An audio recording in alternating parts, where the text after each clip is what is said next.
ورحمة الله تعالى وبركاته. إن الحمد لله نحمده ونستعينه ونستغفره ونؤمن به ونتوكل عليه ونعوذ بالله من شرور أنفسنا ومن سيئات أعمالنا. من يهده الله فلا مضل له ومن يضلله فلا هادي له. نشهد أن لا إله إلا الله وحده لا شريك له ونشهد أن سيدنا ونبينا وشفيعنا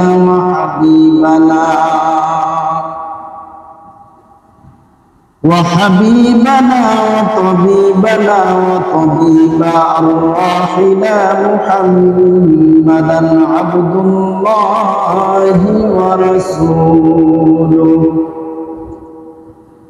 الذي أرسله بالحق بشيرا ونذيرا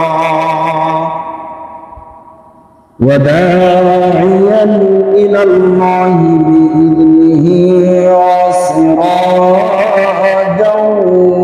وقمرا منيرا.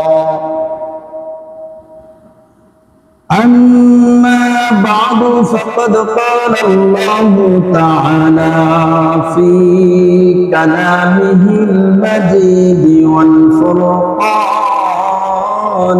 الحميد.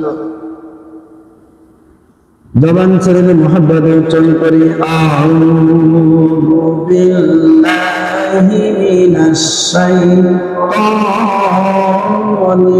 রাজীম। বিসমিল্লাহির রাহমানির রাহিম।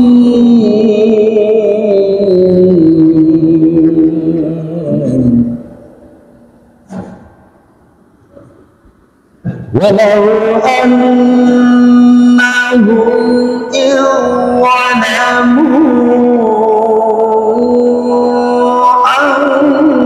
أنفسهم جاءوك فاستغفروا الله واستغفر لهم الرسول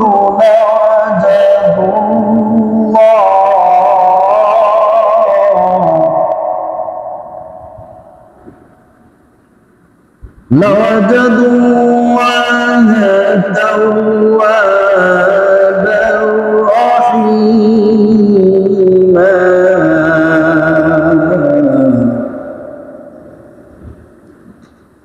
الله أكبر.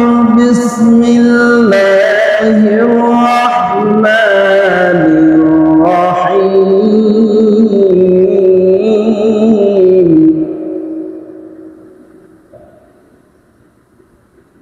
إن الله وملائكته يصلون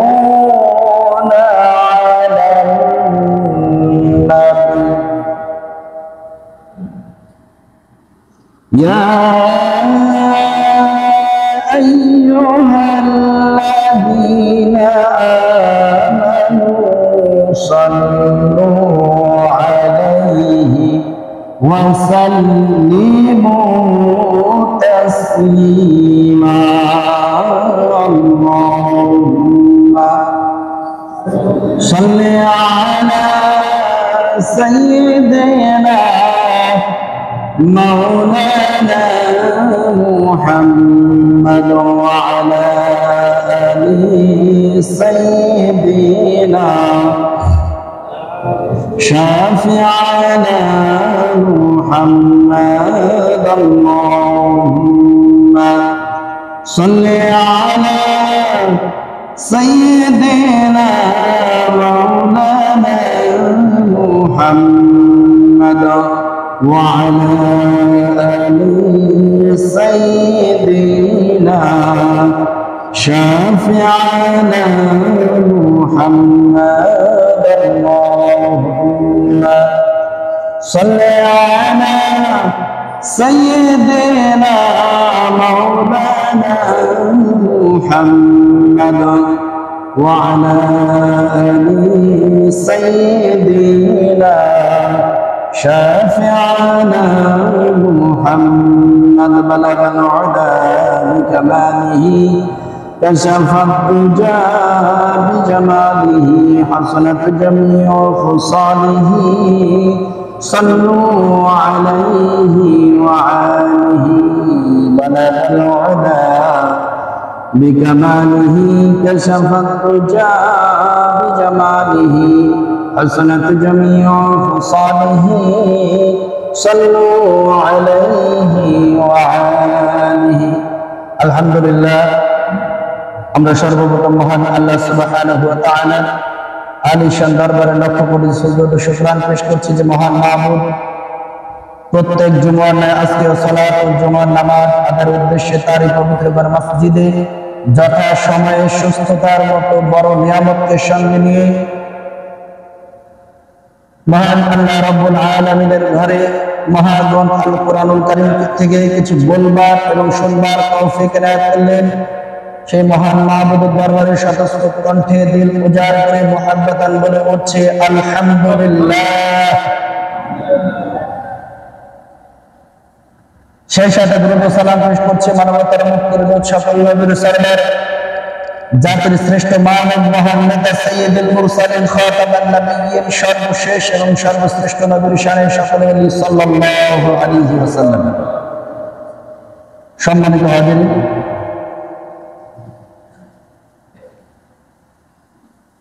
আজকে সফর মাসের চতুর্থ খুতবা অর্থাৎ শেষ জুমার দিবস। কোন মাস? সফর মাস। আরবি গণনা মোতাবেক 12টি মাসের এটি হচ্ছে দ্বিতীয়তম মাসের শেষ জুমা। আজকের খুতবার আলোচ্য বিষয় হচ্ছে মৃত্যুর স্মরণ, মানে মৃত্যু যে হবে এটা স্মরণ আপনার আমার প্রত্যেকের অন্তরের মধ্যে, প্রত্যেকের মস্তিষ্কের মধ্যে স্মরণ রাখা অতীব গুরুত্বপূর্ণ জরুরি বিষয়, ঠিক না? কেন? রব্বুল আলামিন বলেন তাবারাকাল্লাযী বিয়াদিহিল মুলকু ওয়া হুয়া আলা কুল্লি শাইইন কাদির। সকল সার্বভৌমত্বের মালিককে, সকল একচ্ছত্রের মালিককে আওয়াজ দিয়ে বলতে হবে কে?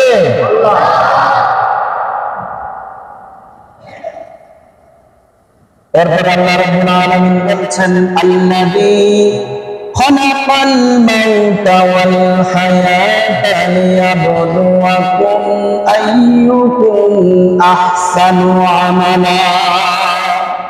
সুবহানাল্লাহ। আল্লাযী খালাকাল মাউতা ওয়াল হায়াতা, যিনি সৃষ্টি করেছেন মৃত্যু এবং হায়াত তথা জীবন। আরবিতে বলা হয় হায়াত। আরবিতে কি বলা হয়? হায়াত আর হায়াত দুইটা কিন্তু একই শব্দ না। হায়াত এর শেষে লম্বা যে তার উপরে এরকম গোল করে চন্দ্রের মতো হয়ে আসে, উপরে দুটো নৌকা আছে। এই হায়াত শব্দের অর্থ হচ্ছে জীবন। কি আমার কথা বুঝতে অসুবিধা হচ্ছে আপনাদের? আওয়াজ না দিলে আমি বুঝবো যে আপনারা আমার কথা বুঝতেছেন না।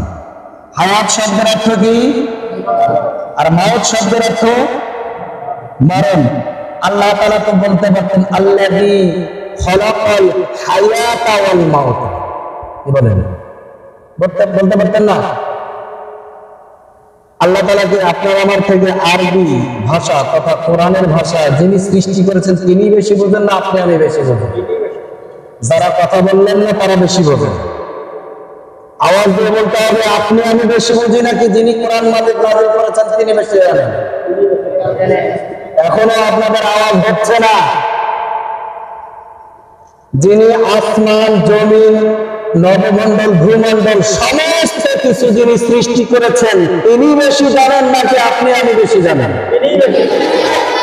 এই তো আওয়াজ আছে, তার মানে মনে হচ্ছে আপনারা খাইছেন, রোজা কেউ নেই, তাই না?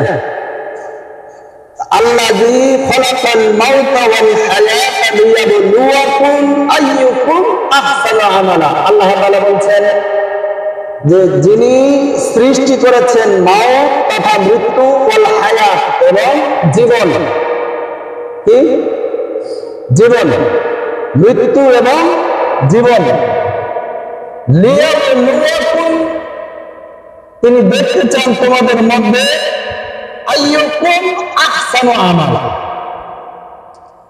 কে সর্বোত্তম নেক আমল করতে সক্ষম হয়েছে।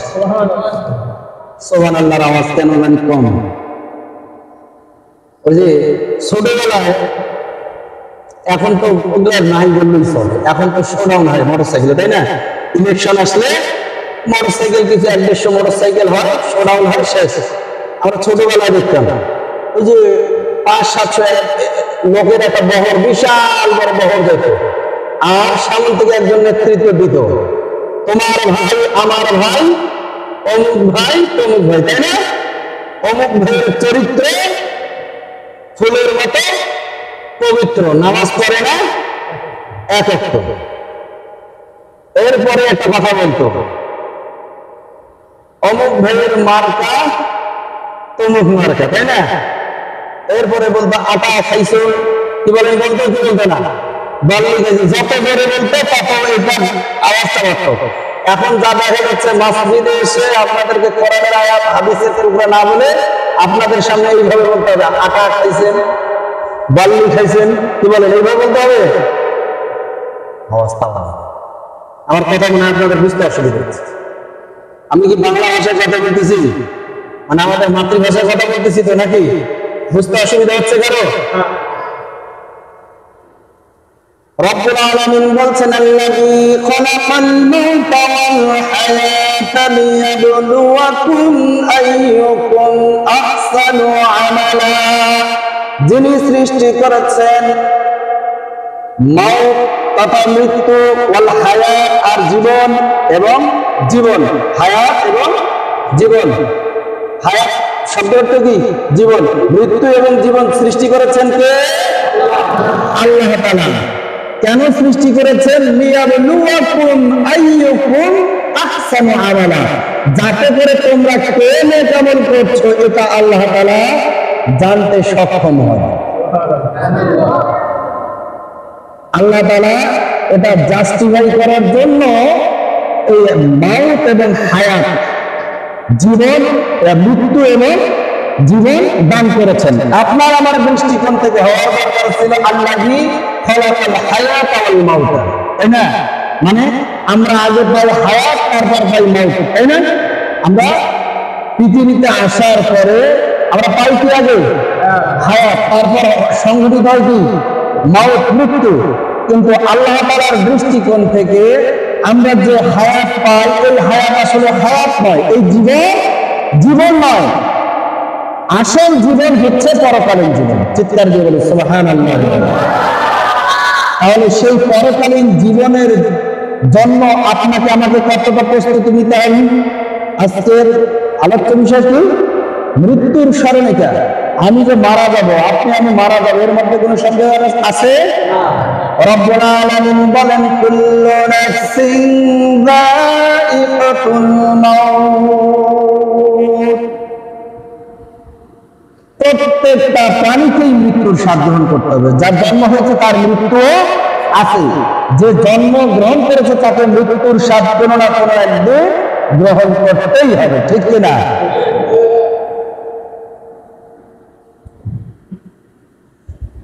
وإنما توفون أجوركم يوم القيامة আর ওই ব্যক্তির জীবনটা কিয়ামতের ময়দানে সার্থক হবে, সাফল্যমণ্ডিত হবে, পৃথিবীতে আসাটা তার সার্থক হবে। ফামান যুহজিহা আনিন নার, কিয়ামতের দিবসে নেক আমলের বদৌলতে যে ব্যক্তি জাহান্নামের আগুন থেকে নিজেকে বাঁচাতে পারবে। কিসের আগুন থেকে? জাহান্নামের আগুন থেকে বাঁচাতে পারবে। ওয়াউদখিলাল জান্নাত ফাকাদ ফাজ, আর নেক আমলের বদৌলতে যেমনি নিজেকে জাহান্নামের আগুন থেকে বাঁচাতে পারবে, তথাপি জান্নাতে প্রবেশ করতে পারবে, ওই ব্যক্তিটাই দুনিয়াতে আসা সার্থক সাফল্য বলবে। সুবহানাল্লাহ বলবেন না? ওমাল হায়াতুদ দুনিয়া ইল্লা মাতাউল গুরুর, আর এই ব্যক্তির হায়াতে জিন্দেগি তথা এই দুনিয়ার জিন্দেগি, দুনিয়ার জীবনটাই হবে অত্যন্ত সার্থক। সম্মানিত হাজির, আমি আপনাদের সামনে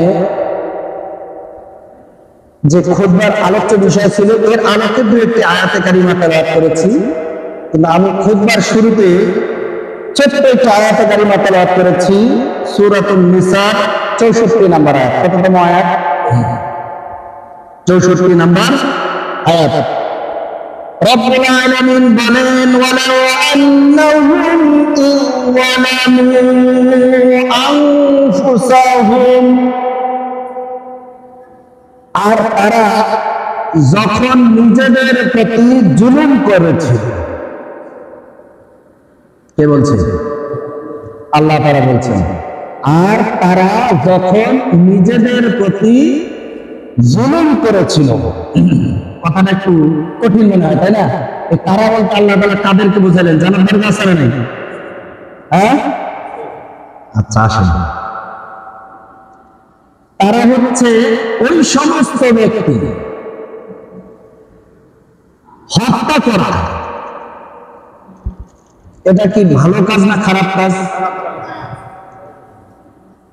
মানুষের উপরে নির্যাতন, নিপীড়ন, অন্যায়, জুলুম, অত্যাচার করা এটা কি ভালো কাজ না খারাপ কাজ? এই সামনের এই কয়েকজন লোক বোধহয় শুধু জানেন যে এইগুলা খারাপ কাজ, পিছনের ডানে বামে যারা তারা জানেন না। আপনারা জানেন কি এগুলো খারাপ কাজ না ভালো কাজ? মনে করেন আপনার এই বড় দরগা বাজার তো আপনাদের বাজার, তাই না? কোন এক ব্যক্তি রংপুর শহর থেকে পাওটানার উদ্দেশ্যে রওনা দিচ্ছে, আর আপনি রাস্তার মধ্যে 4 চাকা হোক আর 10 চাকা হোক, তাই না? যেহেতু আপনাদের বাজার ক্রসিং করছে, আপনাদের বাজার পেরিয়ে যাচ্ছে, পাওয়া তো আপনাদের, কি বলেন? বড় দরগা বাজার এটা আপনাদের বাজার না, পাওয়া তো আপনাদের নাকি? শহর থেকে এক ব্যক্তি পাওয়াটানার উদ্দেশ্যে রওনা দিচ্ছে, অথবা পাওয়া থেকে কোন এক ব্যক্তি শহরের উদ্দেশ্যে রওনা দিয়েছে, 2 চাকার গাড়ি হোক আর 4 চাকার গাড়ি হোক, সাথে কয়েক কোটি টাকা নেয়। এই টাকাগুলো তো আপনাদের নিঃসন্দেহ, তাই না? কথা বোঝেন না? এই টাকা গাড়ি সব আপনাদের না? হ্যাঁ, এখন বাজারে বেচারা নামাইলেন ফুলের মালা বিতরণ করার জন্য নাকি? হ্যাঁ, কথা বোঝেন না? মানে পাওয়ার তো এখন আপনি যাই করবেন তাই ঠিক, তাই না?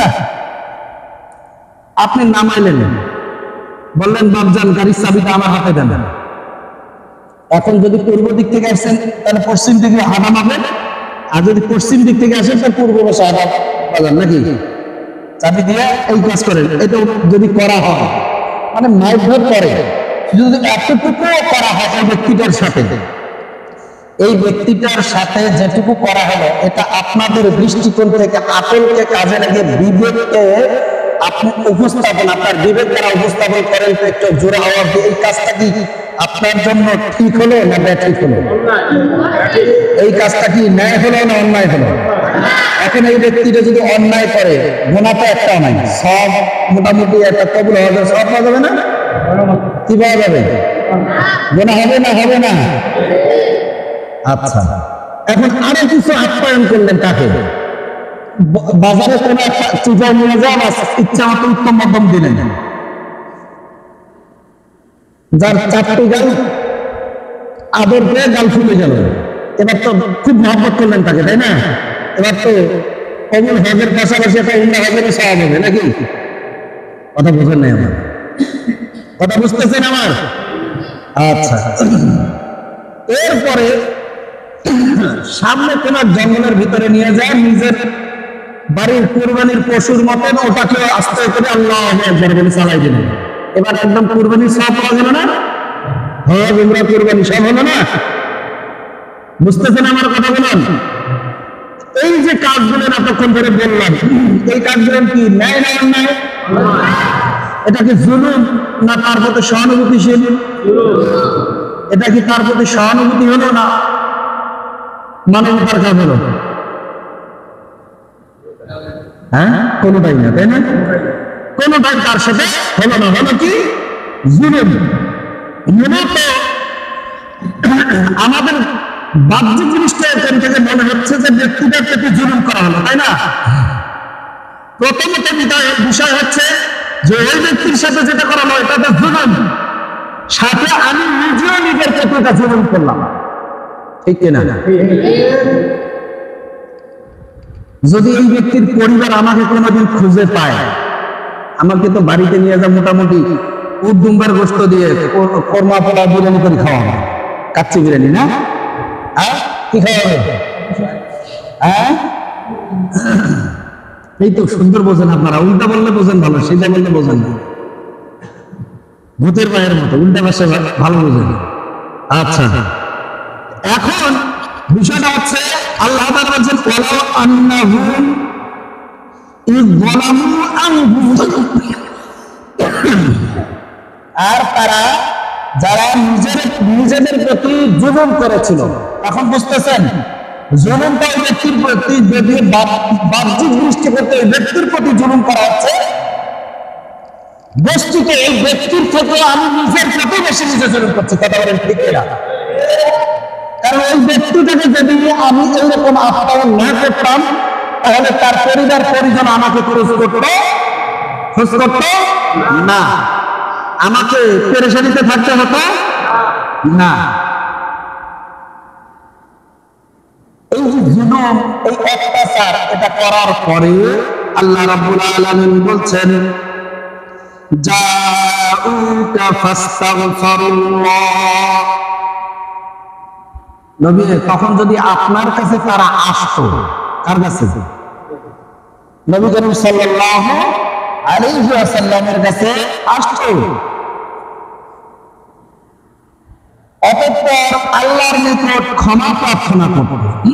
এই আয়াতটাকে আবার ভণ্ড, আমাদের দেশে এক শ্রেণীর ভণ্ড রয়েছে, এই যে এই অংশটুকু ফাস্তাগফিরুল্লাহ জাউকা ফাস্তাগফিরুল্লাহ, এই অংশটুকু অপব্যাখ্যা করে। সেটা কি বলে? যে নবী যদি তারা আপনার কাছে আসতো আর আপনার কাছে ক্ষমা প্রার্থনা করতো, আমি আল্লাহ মাফ করে দিই। নাউযুবিল্লাহ বলবেন না? ক্ষমা কি রাসূলের কাছে চাইবে না আল্লাহ তাআলার কাছে চাইবে? ক্ষমা মার্জনাকারী কে? আপনার আমার অপরাধ মার্জনাকারী কে? ক্ষমা করার মালিক কে?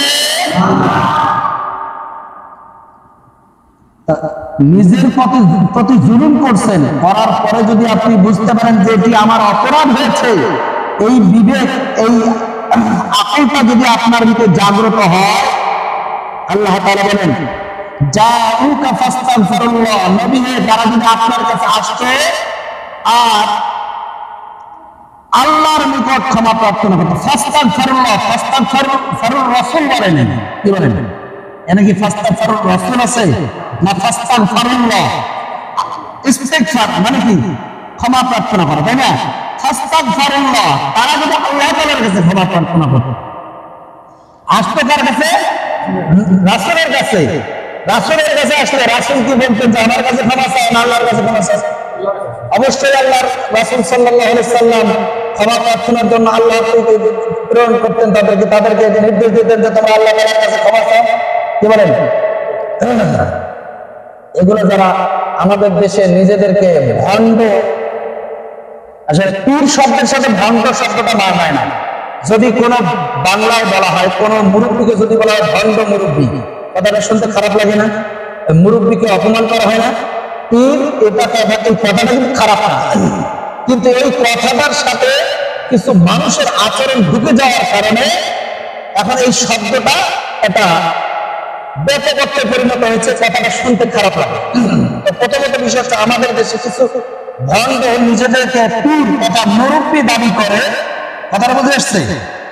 তারা নিজেদের তহবিলটাকে, পুঁজিটাকে বড় করার জন্য তারা বলতে, তারা এখনো বলে যে তোমরা আল্লাহ রাসূলের কাছে যাও, আল্লাহ রাসূলের কাছে ক্ষমা প্রার্থনা করো, আল্লাহ রাসূলকে বলো, আল্লাহ রাসূল তোমাদের পক্ষ থেকে ক্ষমা চাইবে, তোমাদেরকে আল্লাহ মাফ করবে। নাউযুবিল্লাহ বলবেন না?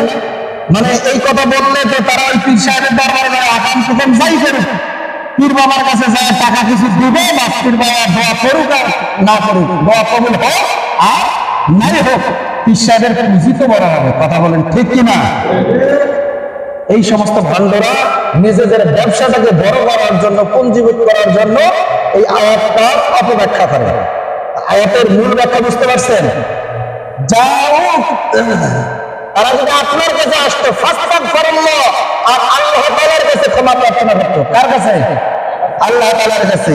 ওয়াস্তাগফারা লাহুমুর রাসূলু লাওয়াজাদুল্লাহ তাওয়াবার রহিমা, এবং রাসূল যদি তাদের জন্য ক্ষমা প্রার্থনা, এরপরে আসছে প্রথম তারা ক্ষমা প্রার্থনা করবে এবং আল্লাহ রাসূল তাদের জন্য সুপারিশকারী হিসেবে তাদের পক্ষ থেকে ক্ষমা প্রার্থনা করবে। কথার অর্থ দুই রকম নয়, একটা সরাসরি তারা আল্লাহ রাসূলের কাছে আসতো আর আল্লাহ রাসূল তাদের পক্ষ থেকে ক্ষমা প্রার্থনা করতো, আর একটা হলো যে তারা আল্লাহ রাসূলের কাছে আসছে, তাদের ভুলটাকে বুঝতে পারছে, আল্লাহ রাসূল, ইয়া রাসূলুল্লাহ আমরা তো ভুল করে ফেলছি, আল্লাহ রাসূল বলে তোমরা দোয়া করো, আল্লাহ তাআলার কাছে ক্ষমা প্রার্থনা করো, সাথে আল্লাহ রাসূল সাল্লাল্লাহু আলাইহি ওয়াসাল্লাম ক্ষমা প্রার্থনা করতেন তাদের জন্য। তাহলে লাওয়াজাদুল্লাহ তাওয়াবার রহিমা, তাহলে অবশ্যই তারা আল্লাহকে তওবা কবুলকারী হিসেবে পেয়ে যেত। সুবহানাল্লাহ বলবেন না? কথাটা বুঝে আসছে? সম্মানিত হাজিরিন, আমরা নিজেদের প্রতি প্রতিনিয়ত যে জুলুমগুলো করছি, যে অন্যায়গুলো করছি, মূলত এই অন্যায় জুলুম অত্যাচার আমরা হয়তো বাহ্যিক দৃষ্টিকোণ থেকে মানুষের, আমাদের মনে হয় যে আমরা মানুষের সাথে অন্যায় জুলুম অত্যাচার করছি, মানুষের সাথে যেটা করছে তা বাহ্যিক দৃষ্টিকোণ থেকে এটা ঠিক, কিন্তু পাশাপাশি আমি আপনি নিজের প্রতিও একে জুলুম করছি। তার উজ্জ্বল দৃষ্টান্ত দেখেন নিকট অতীত। আমাদের এই নিকট অতীত একজন প্রাক্তন প্রধানমন্ত্রী, নাম জানেন আপনারা? হ্যাঁ হ্যাঁ ভয় করেন, নাম জানেন আপনারা? কি নাম? একটা আওয়াজ দিয়ে বলেন। প্রধানমন্ত্রী শেখ হাসিনা, ইনি তো একজনের সাথে জুলুম করেন। কি বলেন? জুলুম করছে? আপনাদের থেকে আওয়াজ নেই, আপনাদের দৃষ্টিকোণ থেকে কোনো খালি তাহাজ্জুদ বোঝানো ছিল, আল্লাহর ওলি ছিলেন, কামেলে মুকাম্মেল ছিলেন নাকি? অপরাধ করছে? জুলুম করছে? অন্যায় করছে? হত্যা করছে? খুন করছে? শেষমেশ কি করছে? সারি অর্ধেক হাতের উপরে তুমি তাহাজ্জুদ গুজারি, পর্দাতে নাই, পরনের কাপড় হাঁটু পর্যন্ত উঠাইয়া হেলিকপ্টার ছেড়ে মানুষ দেশে পাঠাইছে। কথা বলেন ঠিক কিনা? এই যে জুলুমটা করছে সাধারণ জনগণের উপরে, জুলুমটা কি নিজের প্রতি হয়েছিল? কি বলে হয়েছিল? হওয়ার ফলে কি হয়েছে? এখন নিজের লেন্টি গোটা 80 মাইল স্পিডে পালাইছে। কথা বলেন ঠিক কিনা? যেখানে আল্লাহ তাআলা, আমি হাদিসটা পূর্ণ বলতে যাচ্ছি না, সময় কম, যেহেতু আমাদের সময় একবার সীমিত, 9 মিনিট আছে সময়, বাংলা মিনিটটাই বলি।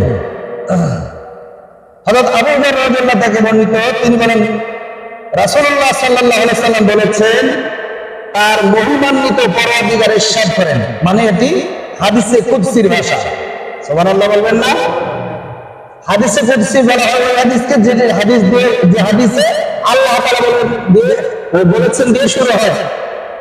আল্লাহ রাসূল সাল্লাল্লাহু আলাইহি ওয়াসাল্লাম বলেন যে আল্লাহ তাআলা বলেন, আমি আমার নিজের উপর ও বান্দাদের উপর জুলুম করা আমি আল্লাহ তাআলা নিজের জন্যই হারাম করেছি।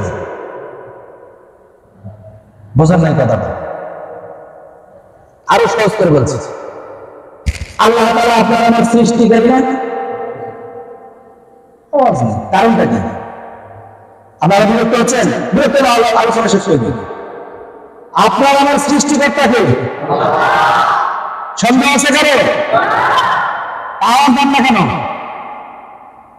বাইরে পুলিশ দ্বারা আছে, র্যাব, সেনাবাহিনী, তাহলে ভয় কিসের? আল্লাহ তাআলা আপনার আমার সৃষ্টিকারী, চাইলে তো আপনি যা ইচ্ছে তাই করতে পারেন কিন্তু পারেন না। নাকি আল্লাহ তাআলার জন্য এটা জায়েজ নেই, আমাদের দেশের শরীয়তের জন্য জায়েজ নাকি? আল্লাহ তাআলা বলেন আমি আমার নিজের উপর, সর্বপ্রথম আমি আমার নিজের উপর। আজকের হাদিস কোরআনের আয়াতটা আসছে কি? প্রথম ওয়ালা আন্নাহুম ইযলামু আনফুসাহুম, যারা নিজেদের উপর জুলুম করে। আল্লাহ তাআলা হাদিসে কুদসিতে আসছে, আল্লাহ তাআলা বলেন আমি আমার নিজের উপর এবং আমার বান্দাদের উপর জুলুম করা আমি আল্লাহ তাআলা আমার জন্য হারাম করেছি। কথাটা বুঝতেছেন? এই কথার অর্থটা বুঝতেছেন? এই কথাটার ওজনটা বুঝতেছেন আপনারা?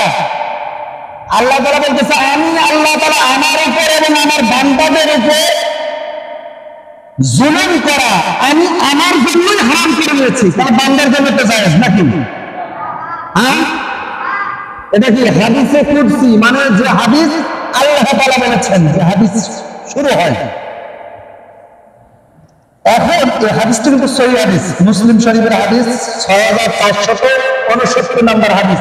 যাদের বাড়িতে হাদিসের খন্ড রয়েছে অথবা অ্যান্ড্রয়েড ফোন রয়েছে, একটা হাদিস আল হাদিস একটা অ্যাপ আছে, এই হাদিসের 6469 নম্বর হাদিস 466469 এই হাদিস নাম্বারটা মুসলিম শরীফের হাদিস।